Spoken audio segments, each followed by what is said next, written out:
สวัสดีท่านผู้ชมยินดีต้อนรับทานเข้าสู่การรายงานข่าวสารต่างประเทศพบกันมื้อนี้ก็ได้นำเอาข่าวไม่ทานได้ติดตามรับชมทำอิดนี้เฮามาติดตามกันที่โลกตะวันตกประสบกับสภาพอากาศร้อนที่สุดในเดือนมิถุนาสำนักข่าวซินหัวรายงานในท้ายอาทิตย์ที่ผ่านมาว่าองค์การติดตามกวดกาการเปลี่ยนแปลงสภาพอากาศของสภาพโลกรายงานว่าเดือนมิถุนา2026เป็นเดือนมิถุนาที่ร้อนที่สุดเท่าที่เคยมีมาสำหรับโลกตะวันตกและในเดือนมิถุนาเป็นเดือนที่ร้อนที่สุดอันดับ2ของโลกโดยโลกตะวันตกได้ประสบกับคลื่นความร้อนที่ทำลายสถิติในระหว่างเดือนดังกล่าวและมีอุณหภูมิเฉลี่ย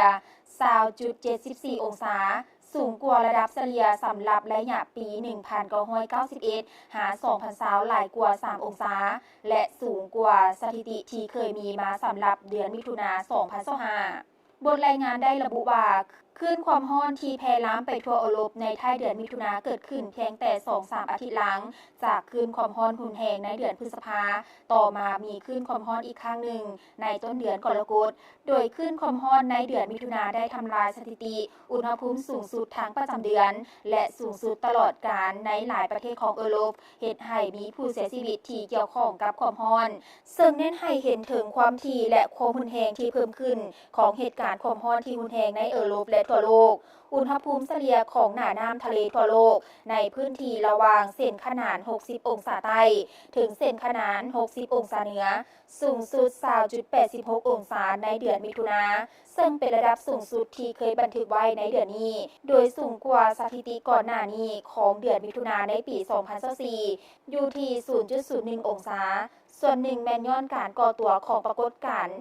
เอลนิโญที่ให้แห้งในมหาสมุทรแปซิฟิกตามเส้นศูนย์สูตร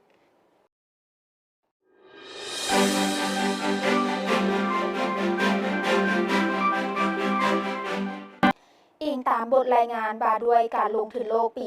2026 ที่กองประชุมสหประชาชาติว่าด้วยการค้าและการพัฒนาเปิดเผยในอาทิตย์ผ่านมาแสดงให้เห็นว่าในปี 2025 การลงทุนโดยกงจากต่างประเทศทั่วโลกมีถึง 1,600 ล้านดอลลาร์เติบโต6%ซึ่งได้สิ้นสุดจังหวะการลดลงเป็นเวลา 2 ปีเลียนติดแต่การฟื้นตัวดังกล่าวยังปรากฏมีจุดพิเศษบางด้านคือมีขอบเขตปกคลุมจำกัดพื้นฐานบอบบางและบ่สมดุลในปี 2025 80% ของการลงทุนโดยโกงจากต่างประเทศแม่นมาจาก20กลุ่มเศรษฐกิจในนั้นการลงทุนที่ไหลเข้ากลุ่มเศรษฐกิจที่พัฒนาแล้วได้เติบโต 11% ขณะที่การลงทุนที่ไหลเข้ากลุ่มเศรษฐกิจที่กำลังพัฒนา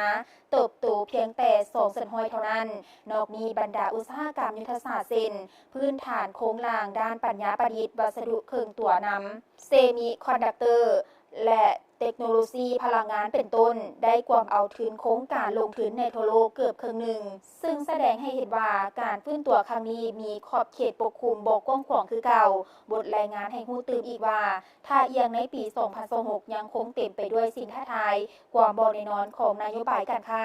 ความเข่งตึงของภูมิศาสตร์การเมืองและความขัดแย้งกันซึ่งได้ส่งผลกระทบต่อการวางนโยบายการลงทุนอย่างต่อเนื่อง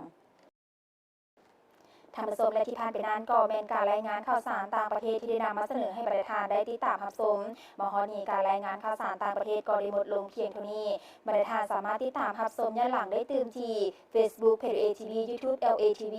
TikTok LATV และเว็บไซต์ LATV ดอลลาร์สำหรับวันนี้ขอลาท่านผู้ชมไปก่อนพบกันใหม่ในมื้อหน้าสบายดี